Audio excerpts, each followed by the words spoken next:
பூஜ்யாய ஸ்ரீ ராகவேந்திராய சத்யதர்ம ரதாயச பஜதாம் கல்பவருட்சாய நமதாம் காமதேனவே. யோகிராம் சுரத்குமார் யோகிராம் சுரத்குமார் யோகிராம் சுரத்குமார் ஜெயகுரு ராயா. உலகெங்கிலும் வாழ்ந்து கொண்டிருக்கும் ஸ்ரீ ராகவேந்திரா யூடியூப் சேனல் நேயர்களுக்கு உங்கள் ஏஎல்பி ஜோதிடர் டாக்டர் சைதை ராஜா அன்புடன் பேசுகிறேன். இதுவரைக்கும் எங்களுடைய சேனலை சப்ஸ்கிரைப் செய்யாதவர்கள் சப்ஸ்கிரைப் செய்து கொள்ளும்படி கேட்டுக்கொள்கிறோம்.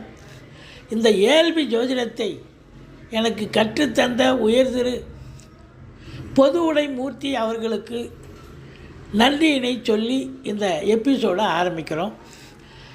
இந்த எபிசோடை உன்னிப்பாக பாருங்கள், எப்படி அனலைஸ் பண்ணுறேன்னு பாருங்கள். அதுபோல் உங்களுடைய ஜாதகத்தை உங்களுக்கோ உங்கள் பையனுக்கோ உங்கள் மகளுக்கோ உங்களுடைய ஜாதகத்தை பார்க்கணும். வேலை கிடைக்கணும், எப்போ வேலை கிடைக்கும், எப்போ திருமணமாகும், எப்போ வீடு கட்டலாம், இப்படி ஏதோ நிறைய கேள்விகள் இருக்கும்.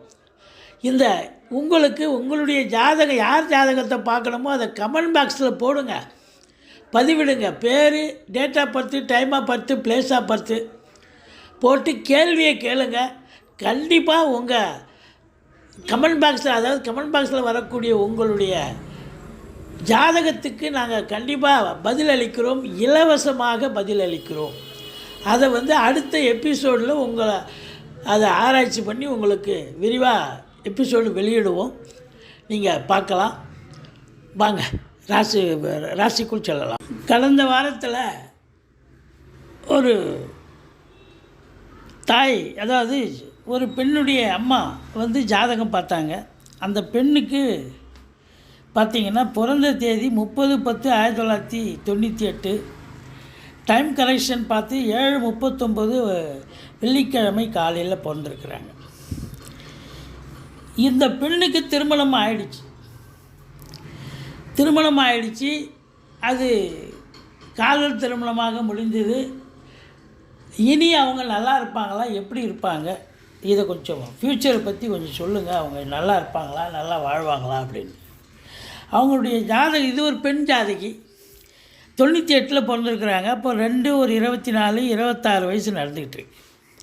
ஜாதகத்தை ஜென்ரேட் பண்ணி பார்க்கும்பொழுது லக்னம் விருச்சிக லக்னமாக வந்து, இவங்களை பொறுத்தவரையிலையும் கிரக நிலைகள் பார்க்கும்பொழுது மேஷத்தில் சனி பகவான், செவ்வாய் ராகு சிம்மத்தில், சூரியன் சுக்கிரன் துலாத்தில், புதன் விருச்சிகத்தில், சந்திரன் குரு கேது கும்பத்தில் இருக்கிறார்கள். பிறப்பு லக்னம் விருச்சிக லக்னம், வளரும் லக்னம் என்பது மகர லக்னமாக வருகிறது. மகர லக்னத்தின் அதிபதி சனி பகவான் 4ஆம் இடத்துல இருக்கார். நல்லா இருக்காரா? நல்லா இருக்கார். இப்போது ஏழ்வி நட்சத்திர புள்ளி இயங்குது இல்லையா, அது திருவோணம் 4ஆம் பாதம் இயங்கிட்டு. திருவோணம் 4ஆம் பாதம். அப்போ திருவோணம் 4 D9 கடகத்தில் செல்லும். அப்போது திருமணம் இப்போது ரீசெண்டாக ஆகிருக்கு. அப்போ கரெக்டு தான். இவங்களை பொறுத்த வரலையும் திருமணத்துக்கான காலம், திருமணம் முடிந்தது சரியாகத்தான் இருக்குது. ஏன்னா 7 சந்திரன் 2ல் இருக்கார்.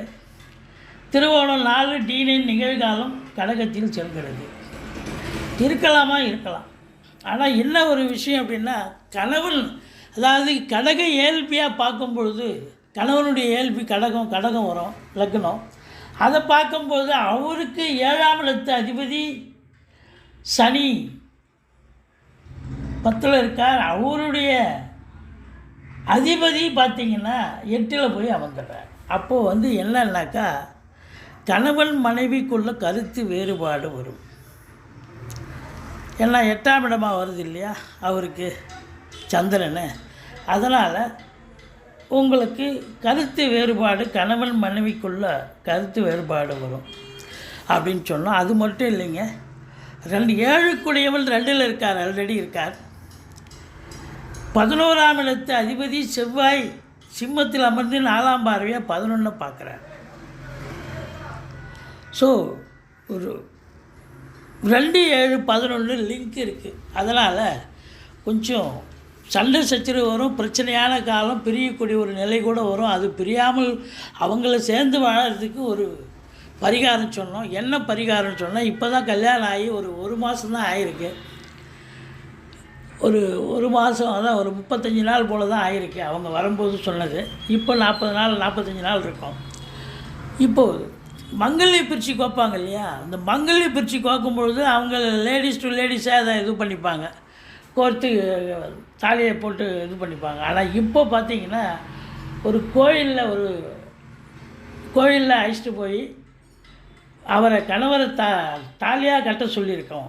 இதுதான் பரிகாரம். அதாவது மீண்டும் மறுத்தாலி, ஏன்னா இன்னொரு திருமணம் ஆகாமல் இருக்கிறதுக்காக, தோஷம் இது நீங்கிறதுக்காக இன்னொரு திருமணம் பண்ணுற மாதிரி அந்த மங்கல்யம் பிரித்து கோக்கும்பொழுது யாருக்கும் இது எதுவும் விளம்பரப்படுத்த வேண்டாம், சொல்ல வேண்டாம். நீங்களே 2 பேரும் நீங்கள் போய் இல்லை அப்பா அம்மா மாதம் தெரிஞ்சால் போதும், போய் கோயிலில் போய் இன்னொரு தாலி கட்டினா போதும். மருமாங்கல்யம் பிரித்து கோக்கண்டிக்கு அங்கே போய் அதை பிரித்து அதை தாலியாக கட்ட வேண்டியது தான். இது கட்டிங்கன்னா ஓரளவுக்கு அந்த இப்போ தோஷங்கள் நீங்கிவிடும் அப்படின்னு சொன்னோம். அவங்க ரொம்ப பிரச்சனையான ஒரு சூழ்நிலையாக இருந்தாலும் நம்ம சொன்ன பரிகாரத்தை ஏற்றுக்கொண்டு கொஞ்சம் மன நிம்மதி தருமா அப்படின்னு கேட்டுட்டு போனாங்க. மன நிம்மதியோடு போனாங்க. நன்றி, வாழ்க வளமுடன். எங்களுடைய வீடியோ பிடிச்சிருந்தால் லைக் பண்ணுங்கள், ஷேர் பண்ணுங்கள், சப்ஸ்கிரைப் பண்ணுங்கள். மறக்காமல் சப்ஸ்கிரைப் பண்ணுங்கள். நன்றி, வாழ்க வளமுடன்.